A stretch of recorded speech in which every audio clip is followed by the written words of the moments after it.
Everyone, physics के फंडे में आपका स्वागत है। तो कैसे हैं आप लोग? दोस्तों, आज हम डिस्कस करने जाएंगे बेहद इंपॉर्टेंट टॉपिक कैलोरीमेट्री। अब ये कैलोरीमेट्री बेसिकली हम हीट का मेजरमेंट करते हैं और हीट कुछ नहीं, it is energy in transit होता है।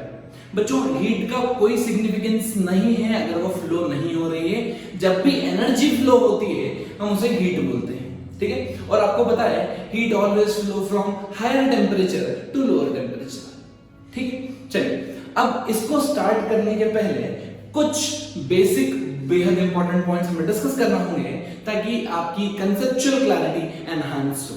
तो शुरू करते हैं वन बाय वन। सबसे पहले हम देखेंगे स्पेसिफिक हीट। अभी बच्चों, स्पेसिफिक हीट क्या होता है? Specific heat basically amount of heat which is required by 1 gram of a substance to increase the temperature by 1 degree Celsius. This is called specific heat.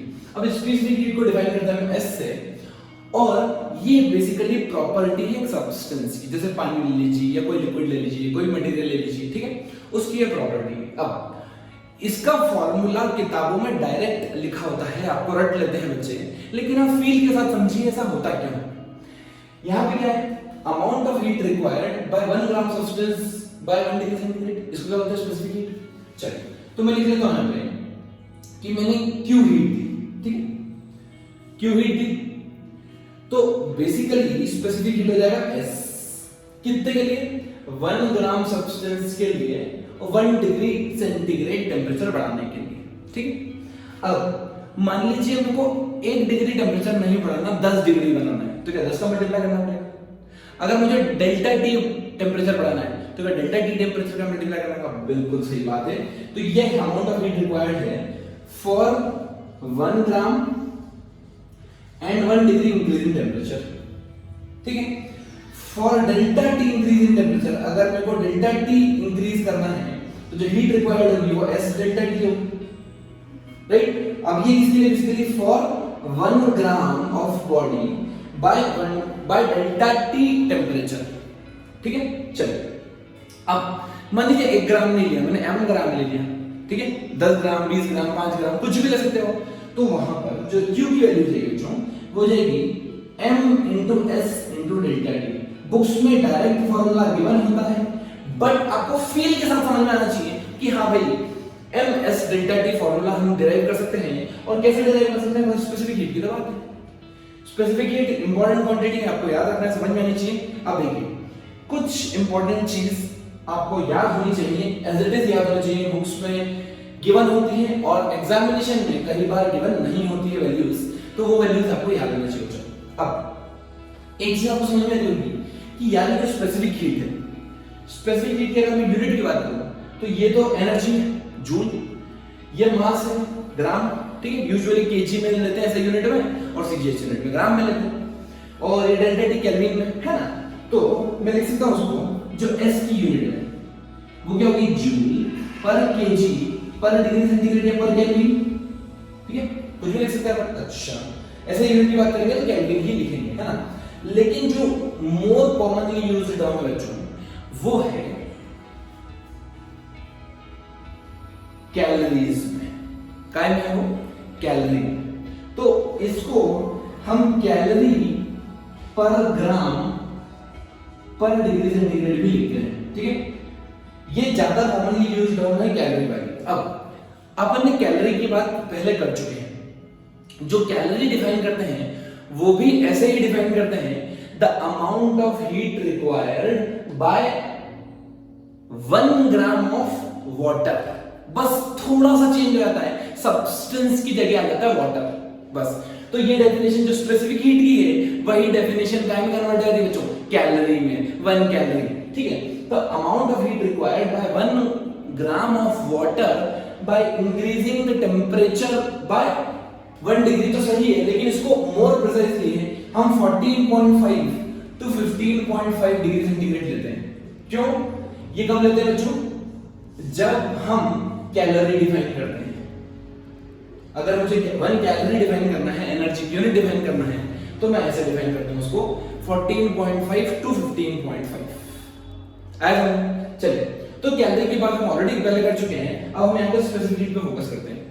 अब जो मोर कॉमन यूज टर्म है वो है calorie per gram पर degree centigrade, ठीक है। अभी आपको पता है 1 calorie is equals to 4.18 joule के बराबर होती है, ठीक है। कैलोरी बड़ी यूनिट है।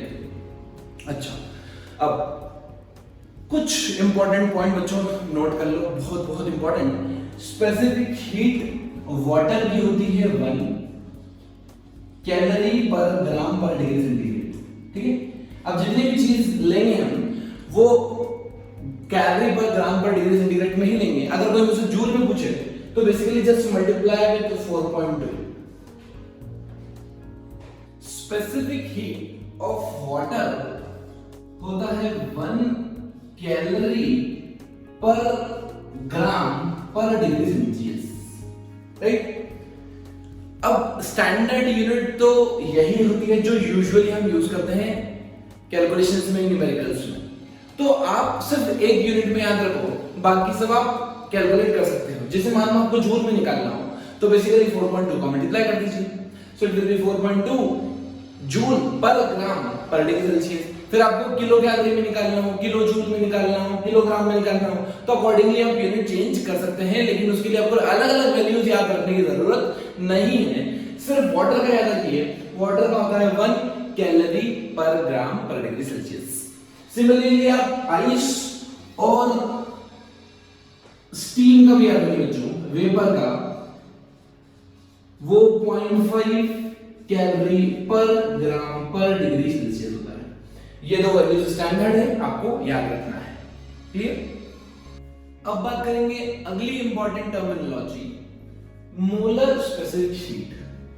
अभी मोलर स्पेसिफिक हीट क्या होता है बच्चों, हम यहां पर किसी बॉडी को हीट देंगे, राइट, उसका टेंपरेचर इंक्रीज होगा, या किसी बॉडी का टेंपरेचर अगर डिक्रीज हो रहा है तो वो हीट को क्या करेगा, रिलीज करेगा, ठीक। चलो, तो यहां पर molar specific heat is denoted by small C, ठीक है।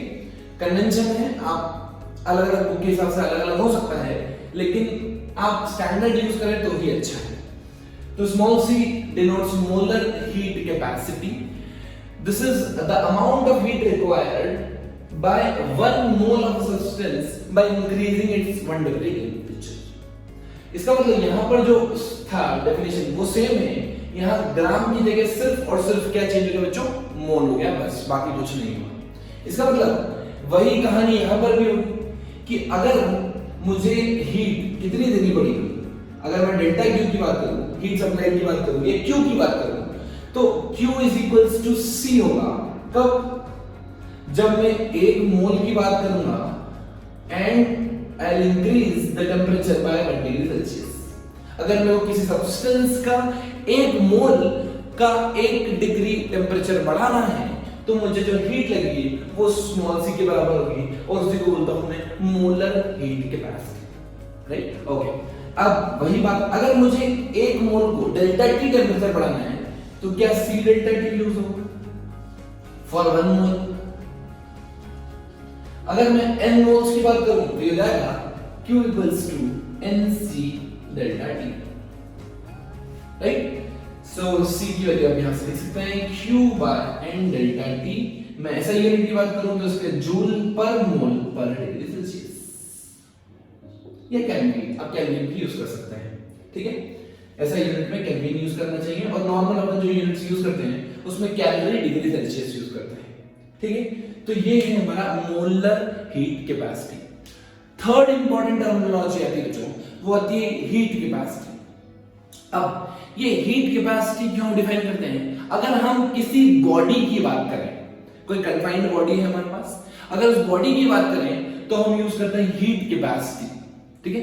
यूजुअली रिजर्वायर वगैरह की बात करें या अपन सोर्स की बात करें तब भी हीट कैपेसिटी का यूज ज्यादा होता है। यहां पर हम जब बात करते हैं तो एक सब्सटेंस की बात करते हैं, और यहां पर हम एक बॉडी की बात करते हैं, ठीक है। चलिए, तो अगर किसी भी बॉडी को हमें 1 डिग्री से उसका टेंपरेचर रेज करना है, that amount of heat required is called as heat capacity, और इसको थर्मल कैपेसिटी भी बोलते हैं, राइट। ओके, अब देखिए ध्यान से, इसका मतलब Q की बात करूं तो हो जाएगा कैपिटल C, ये स्मॉल c है वो कैपिटल C, ये दोनों में डिफरेंशिएट करना आना चाहिए आपको, ठीक है। चलिए, तो अगर मुझे 1 डिग्री बढ़ाना है for 1 degree Celsius, so it is this, then the total heat for delta T temperature will be C delta T। तो इसका फार्मूला होता है capital C into delta T। यहां पर C की जो वैल्यू आएगी, यूनिट्स आएगी, वो Q बाय डेल्टा T आएगी। तो मैं यूनिट्स की बात करूंगा तो ये जाएगा जूल पर केल्विन, राइट, या फिर हम कैलोरी पर डिग्री सेल्सियस भी लिख सकते हैं। Now another important terminology is water equivalent. बच्चों, नाम से घबराना नहीं है, वाटर इक्विवेलेंट का मतलब होता है मास, सिंपल। वाटर इक्विवेलेंट मतलब मास, मास का हम रिप्रेजेंट करेंगे केजी में, ऐसा यूनिट केजी होती है। तो बेसिकली वाटर इक्विवेलेंट होता है एक मास। अब बेसिकली हम क्यों यूज करते हैं इसको? सबसे इंपॉर्टेंट रीजन, जैसे मान लीजिए आपने एक वेसल में कोई लिक्विड रखा, ठीक है, अभी आप उसको हीट कर रहे हो। अभी हीट कर रहे हो तो कोई पूछे आपसे कि भैया इसका टेम्परेचर बताओ, कितना टेम्परेचर होगा लिक्विड का, ठीक है। तो जनरली हम क्या करते हैं, हम heat supply is equals to delta Q equals to ms delta T लगा देते हैं, mass of the liquid, specific heat of the liquid into delta T, where delta T is the change in the temperature। अब heat supply बराबर होगी। लेकिन एक बात ध्यान रखो, क्या जैसे ही हीट देते हो तो सिर्फ लिक्विड गर्म होता है या वेसल भी गर्म होता है? यस, वेसल भी गर्म होता है बच्चों। और अगर वेसल गर्म होता है ऐसा मतलब कुछ हीट वेसल में चली गई, इसका मतलब जो आपने क्वेश्चन कैलकुलेट किया है, जो आपने आंसर लेके आए हैं वो गलत है। वो आंसर अगर गलत है इसका मतलब कुछ आपको चेंजेस करना पड़ेंगे ताकि आपका आंसर सही आ जाए, ठीक है। अब ध्यान सुनना, मैं क्या मानता हूं, मैं एक ऐसी क्वांटिटी डिफाइन करता हूं कि वो जो वेसल है, ठीक है, उसका कुछ ना कुछ मास होगा, वेसल का कुछ ना कुछ स्पेसिफिक हीट होगा, ठीक है, उसकी प्रॉपर्टी होगी। अब अगर मैं इसको वाटर के इक्विवेलेंट कंसीडर कर लूं, ठीक है, जैसे मान लीजिए मेरे पास एक वेसल है जिसका मास 10 ग्राम है, उसकी स्पेसिफिक हीट कुछ x मान लो, ठीक है। अब मैं इसको कैसे कन्वर्ट कर लूं, मान लीजिए उसको वाटर में, मेरे पास वाटर था 100 ml, ठीक है। अभी वाटर में अगर मैं 10 ml वाटर और ऐड कर दूं, वाटर में अगर 10 ml वाटर और ऐड कर दूं तो बेसिकली वो 10 ml उसका वाटर इक्विवेलेंट हो जाएगा, किसका? वेसल का। समझ में आ रहा? फिर से एक बार, हम क्या करेंगे, सॉलिड ऑब्जेक्ट को, वेसल को इक्विवेलेंट कर देंगे मास ऑफ द वाटर के, ठीक है।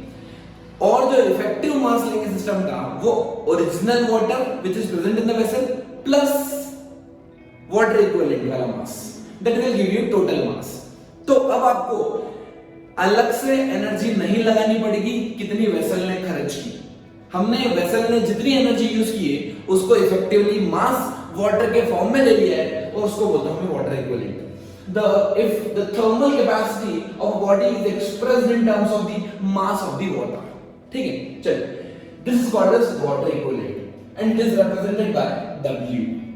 Now, एक और definition है, it is the amount of water which requires the same amount of heat for which same temperature raised as that of the object। इसका मतलब क्या है? दोनों में हीट सप्लाई बराबर होगी, जितनी हाइट वेसल खाएगा या ऑब्जेक्ट खाएगा उतनी हीट में वाटर की इक्विवेलेंट ले रहा हूं, है ना। तो इसका हीट कितनी थी, m into s, ये किसकी? वेसल की, मतलब ऑब्जेक्ट की, into delta T, same temperature difference equals to mass of the water into specific heat of the water into delta T। Clear? अब देखो डेल्टा T क्या है, कैंसिल हो गया क्योंकि सेम टेंपरेचर राइज होना चाहिए। इसका मतलब कि जो mw है, मास ऑफ द वाटर है, ये क्या हो गया मेरा, m0 s0 divided by s of the water. अगर मैं स्टैंडर्ड यूनिट्स की बात करूं, जो हम सीजीएस यूनिट लेते हैं, कैलोरी पर ग्राम पर डिग्री सेल्सियस, तो वाटर का जो होता है s वो 1 होता है। इसका मतलब मैं डायरेक्ट इसको ऐसे लिख सकता हूं m into s0, और ये जो आया है basically this is called as water equivalent which is represented by W। This is the mass of the water. And water equivalent क्या है? Mass of the water which is equivalent for the vessel और for any other object. Clear? चलिए, इसका हम numerical example में use करेंगे तो आपको और क्लैरिटी आ जाएगी कि हां इसको कैसे यूज करते हैं। बाकी कॉन्सेप्ट बिल्कुल आसान है, बिल्कुल टफ नहीं। चलिए, अब हम देखेंगे लेटेंट हीट। अब ये लेटेंट हीट क्या होता है? बेसिकली हीट को मैंने दो कैटेगरी में डिवाइड कर दिया है, एक को बोला स्पेसिफिक हीट, दूसरे को बोला है लेटेंट हीट। अब दोनों में डिफरेंशिएट क्या किया?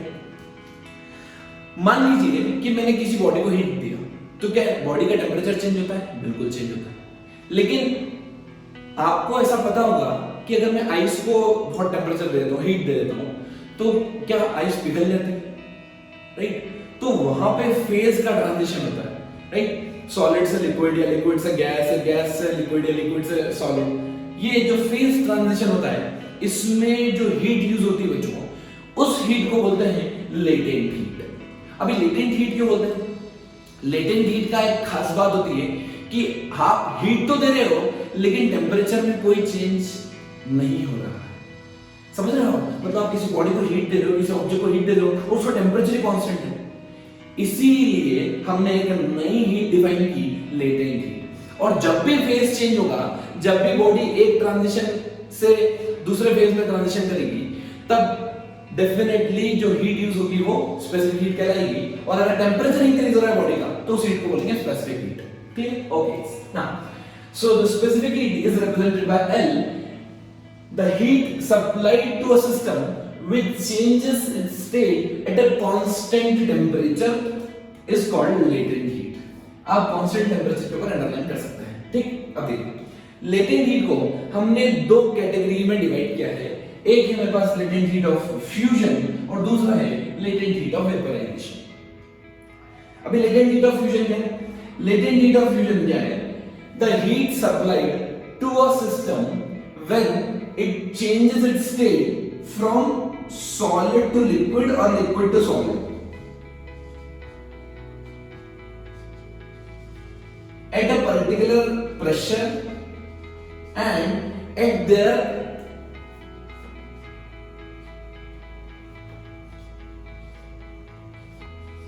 freezing point, right? At the freezing point. इस हीट को बोलते हैं latent heat of fusion. It is represented bye LV, ऐसे यहां नीचे V लिख देना, ठीक है? अगर मैं पानी की बात करूं, वाटर की, तो वाटर की जो लेटेंट हीट ऑफ फ्यूजन होता है LF, sorry latent heat of fusion is represented bye LF। सो जो लेटेंट हीट ऑफ फ्यूजन होता है वो होता है AT, इसकी यूनिट क्या होगी बच्चों, ध्यान से। इसका जो फॉर्मूला होता है वो होता है Q equals to M into L, where Q is heat, M is the mass and L is the latent heat। तो ये जाएगी जूल पर केजी, या सीजीएस यूनिट की बात करूं तो कैलोरी पर ग्राम। तो हमें जो भी याद करना है वो सीजीएस यूनिट में ही याद करना है, कैलोरीज में ही याद करना है, क्योंकि 90% क्वेश्चंस कैलोरी और ग्राम में ही गिवन होते हैं। लेकिन अगर आपको क्वेश्चन केजी में या जूल में गिवन हो तो आप इजीली कैलकुलेट कन्वर्ट कर सकते हैं, ठीक है? चलो अब मैं बात करता हूं vaporisation, latent heat of vaporisation. Latent heat of vaporisation क्या होता है? इसको रिप्रेजेंट करते हैं LV से। नाउ जब भी बॉडी लिक्विड से गैसियस फॉर्म में या गैसियस फॉर्म में लिक्विड फॉर्म में कन्वर्ट होती है, तब जो हीट यूज होती है बच्चों, वो कौन सी हीट यूज होती है?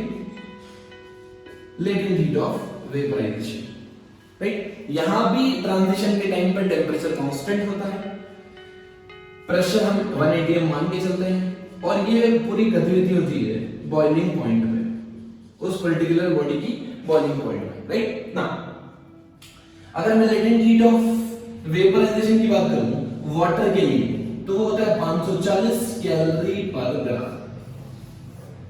Latent heat of vaporization is 540 calorie per gram. कुछ स्टैंडर्ड वैल्यूज हैं, आपको एज इट इज याद रखनी है, आपको काम आएगी।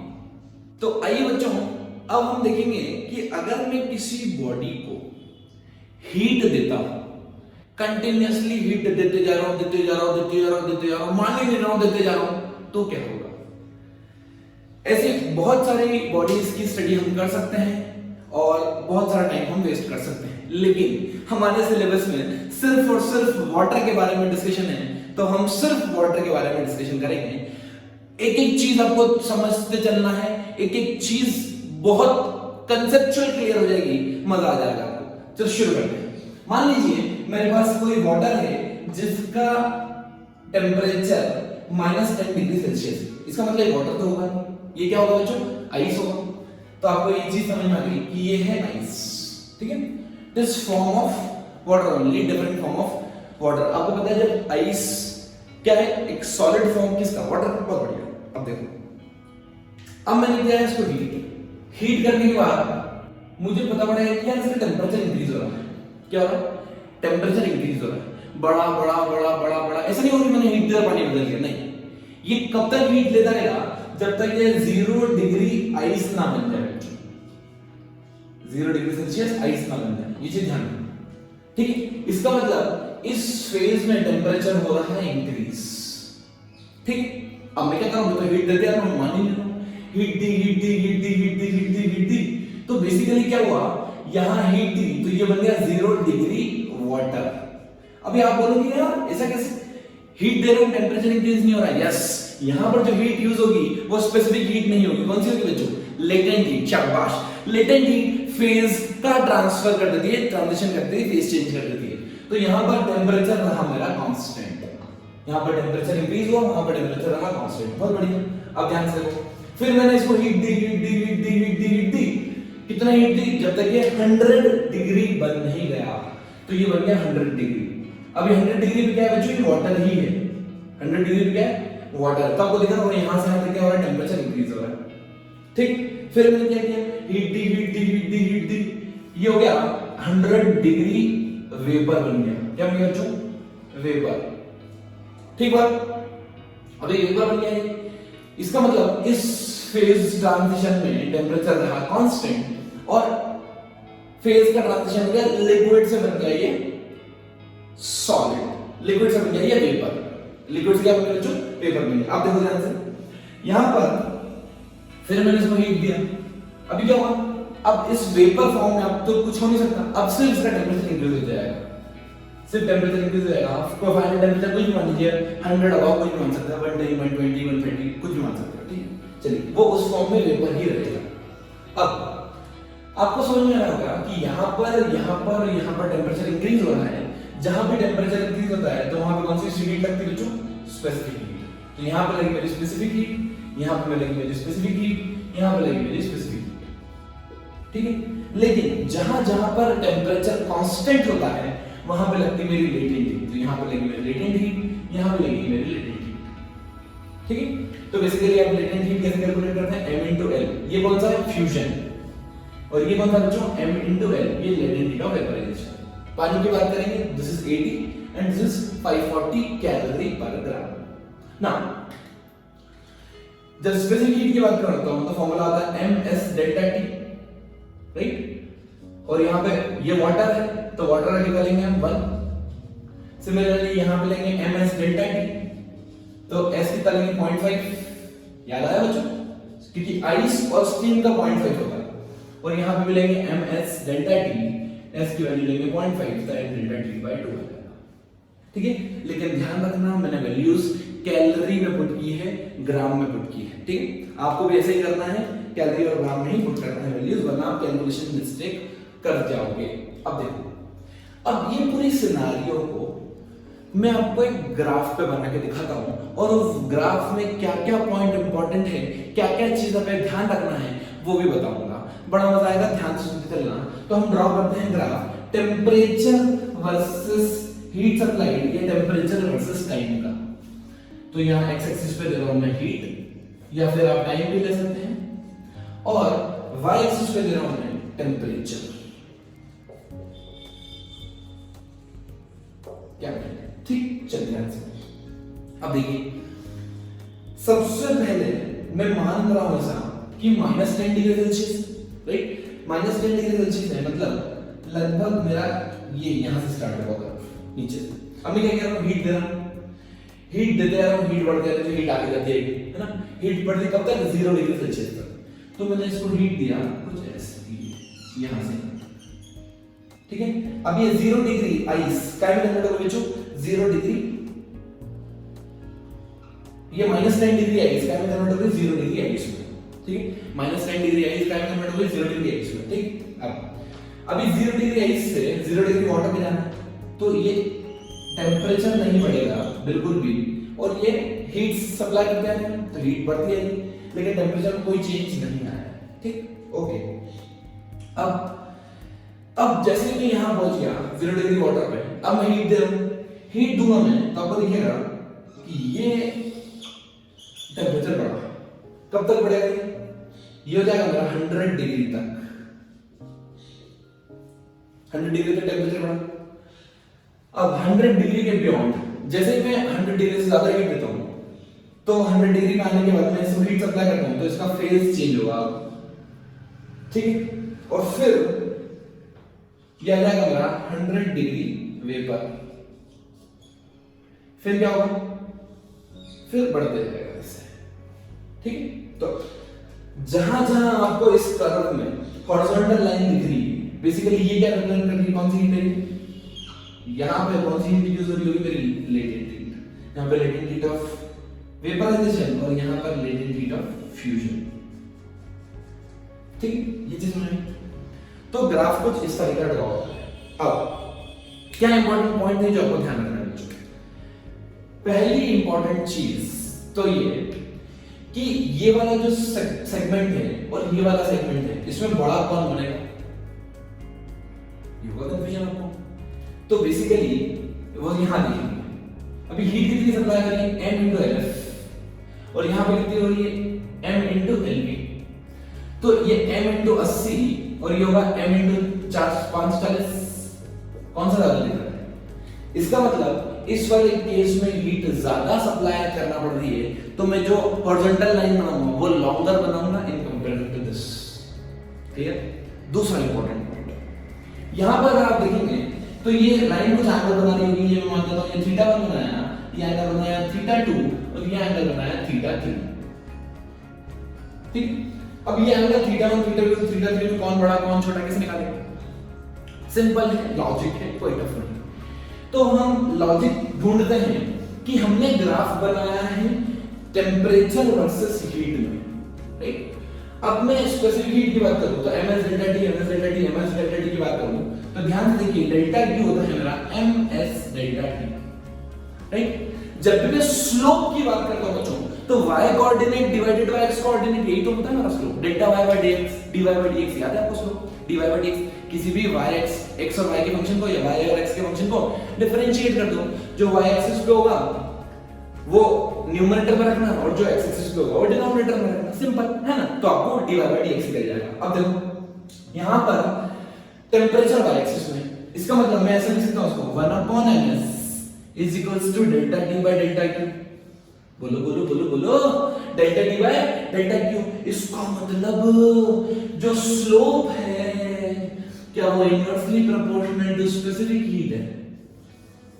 Slope inversely proportional to specific heat है, और स्पेसिफिक हीट आपको पता है इसकी होती है 0.5, इसकी होती है 1 और इसकी होती है 0.5। जिसकी स्पेसिफिक हीट ज्यादा उसका स्लोप कम।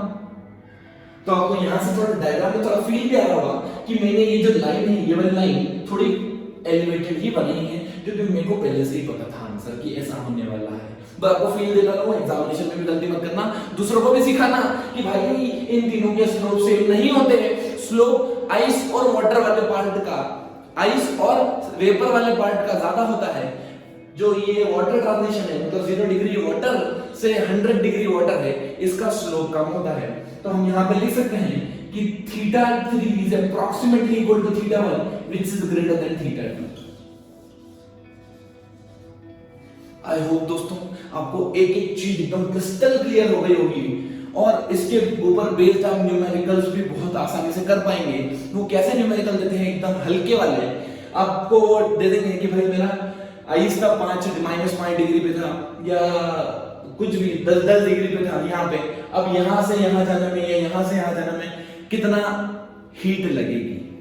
तो बस आपको कुछ नहीं करना है, आपको लेटेंट हीट और स्पेसिफिक हीट सम करते जाना है।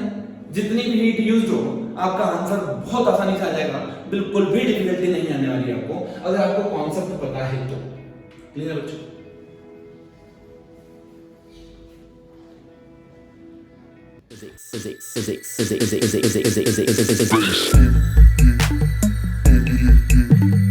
Physics.